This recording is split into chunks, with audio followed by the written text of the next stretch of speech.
Howdy peeps, it's been a while and yeah, I've just been lazy, but we'll start off with a review of a shiny new kit for this year.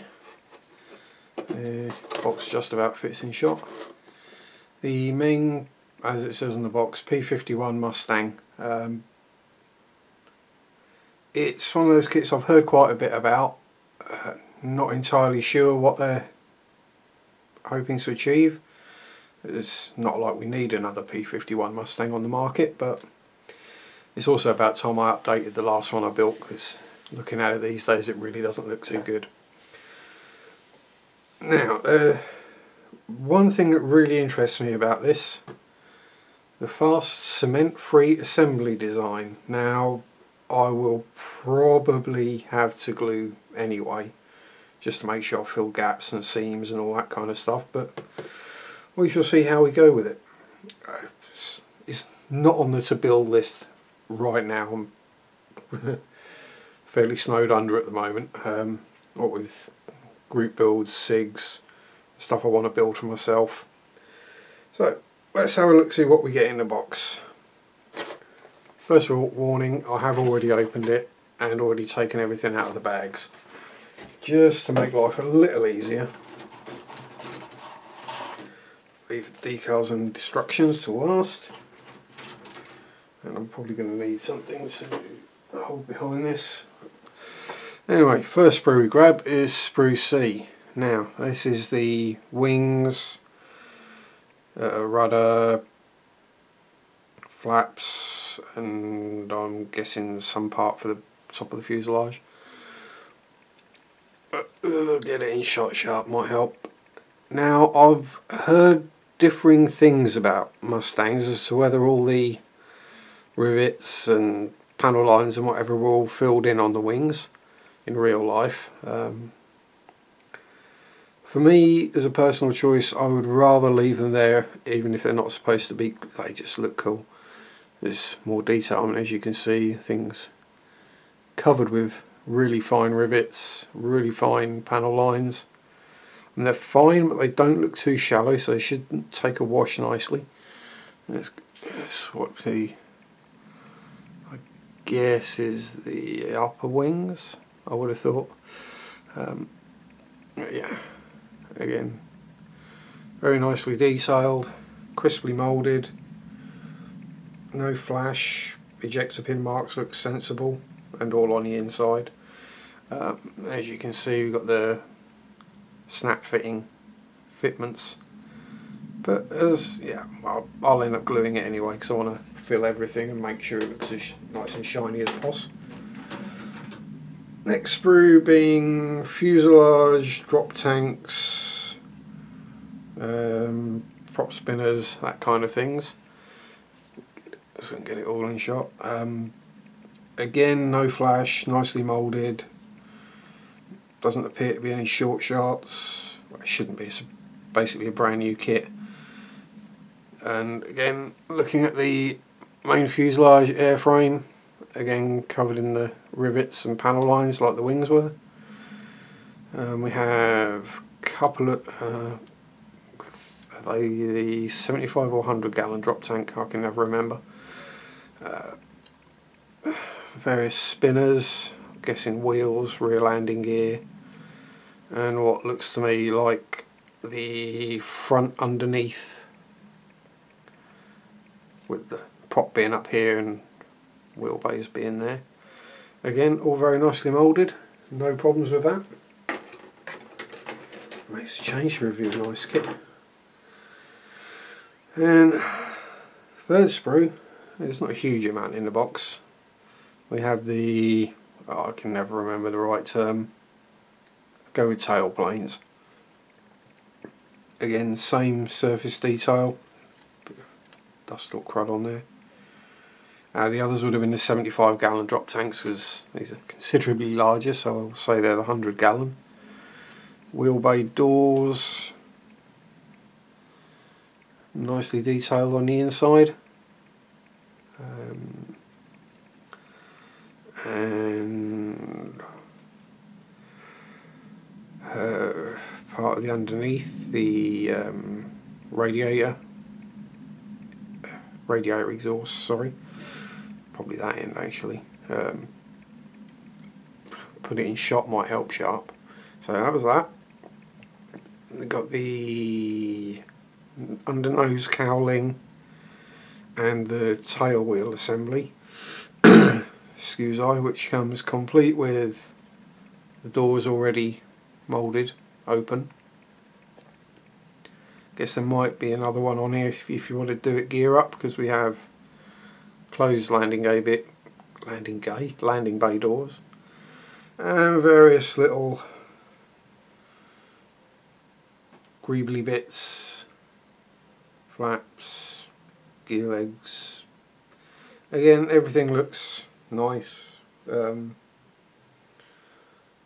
No nasty surprises looking like on ejector pins or anything. Oh, another hair fell out. Ain't got many of them left. And this one would appear to be, let's get it nice and close, so it's the inner part of the front gear bay. Bunch of various greeblies and small bombs. And this side we have what I'm guessing is going to be the cockpit floor, seat back, seat base, cockpit sidewall, and various other rudder pedals, various other little internal parts. Again, no real flash. There is a tiny bit on the edge of the cockpit sidewall right there. Absolutely minute piece, but yeah, you ain't gonna worry about that. And final coloured sprue, which is props, exhausts, radio box, tyres, instrument console, what looks like a battery, and a few other parts. If I get nice and close, you'll be able to see the instrument panel, nicely detailed. Should be able to make a semi-decent job of that. You can probably see the tread on the tyres from there. Let's just turn it so you can hopefully get a better view without it going out of focus or anything random. Yeah, yeah, they look nice. Not too much of a seam line on them at all. The props themselves look cleanly moulded. There's no flash around the blades or anything like that. And the same with the exhausts. Very delicate. Have they? And it looks, yep, the tips are hollowed out on them as well. So they've been slide moulded, which is a bonus. And we get the clear parts, which I've left in the bag because we want to protect the clear parts so we don't scratch them. And they also come with a piece of, well, basically cellophane wrapped around them. And let's pull this out of the way if we can without.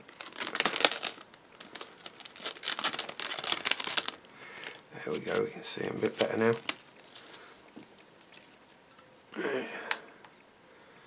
Look very nice and clear, quite thin, nicely riveted. There is a slight seam line on them, but that's a minor issue. It's easy enough to fix. See if we can read through them. Yeah, I mean, you're getting distortion at the angles, but you always will because it's just the way light works.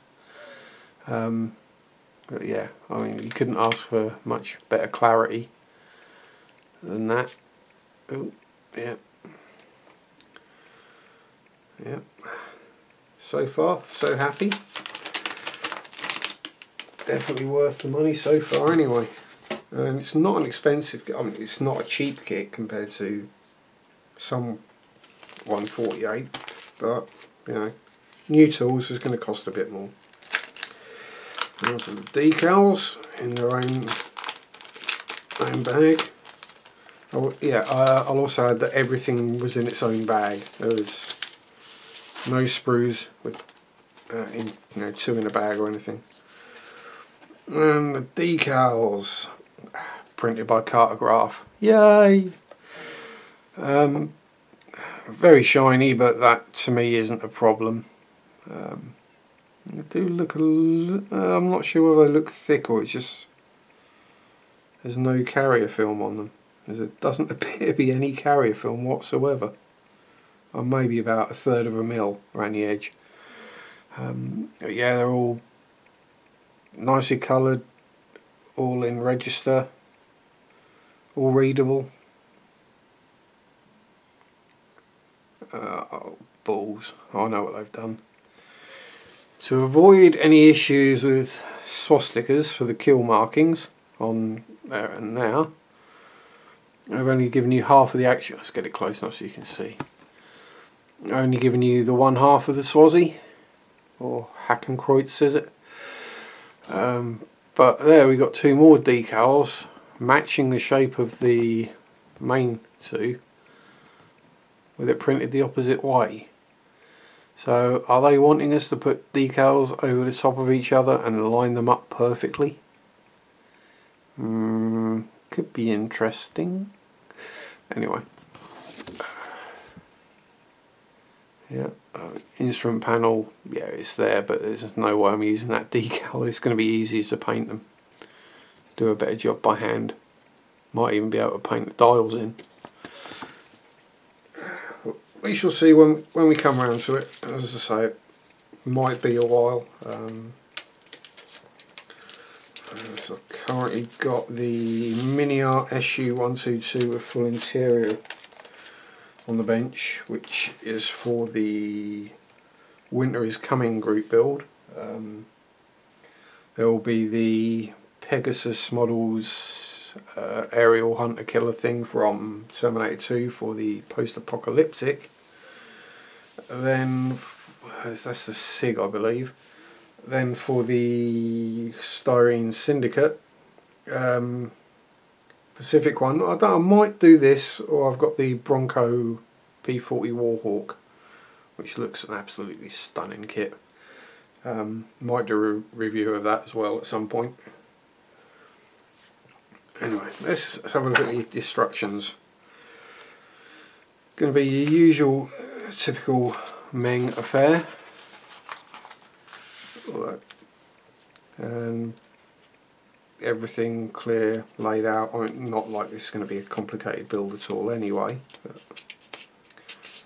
it does appear relatively simple. There are some interesting decisions they've made with regards parts, the fuselage, which is in several bits, but I mean, hopefully they'll all fit together. You've got the 2 sides, upper nose, lower nose, the wing section, which has 2 parts to it, I believe. There's the main wing, then the little bit under. It's interesting with the wings. I'm gonna, when I build it, I'll see if I can leave the landing gear out, so I've not got the wings assembled rolling about on the landing gear. It's just asking for trouble, so I shall see if I can leave that out and put them in once the rest of it's been assembled. And here we go, more of the underside parts going in. Hopefully there shouldn't be any gaps, or if they are, very small. Landing gear, blah blah blah. How to open up the flap on the back end of it. Yeah, 108 gallon drop tank, 75 100-pound bombs. Yeah, choice of which you want to put on there. May go with drop tanks rather than the bombs, we shall see. Final parts is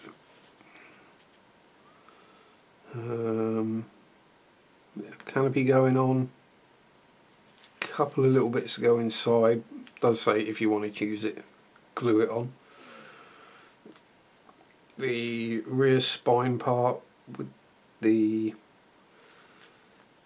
now is it an antenna or an aerial?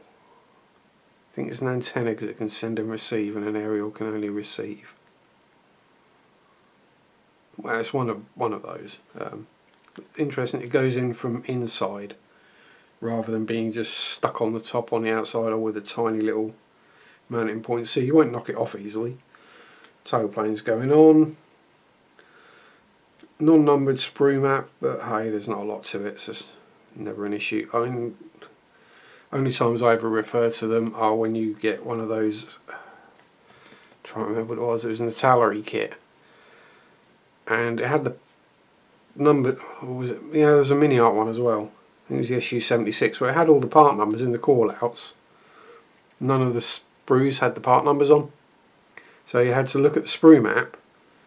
So first of all, find out which sprue the part was on and where it was, then get the sprue, and then find the part on the sprue again. It made it last a bit longer building it. And the only other time I use it is things like the mini art with the interiors, because you've got 70 odd sprues to look through to find the one you want. So if you know which sprue it is and what it looks like, it can make it easier. Anyway, we've got a couple of marking options. We've got the American Beauty P51 D from 31st FG, I'm guessing flight group, pilot Captain John Vall.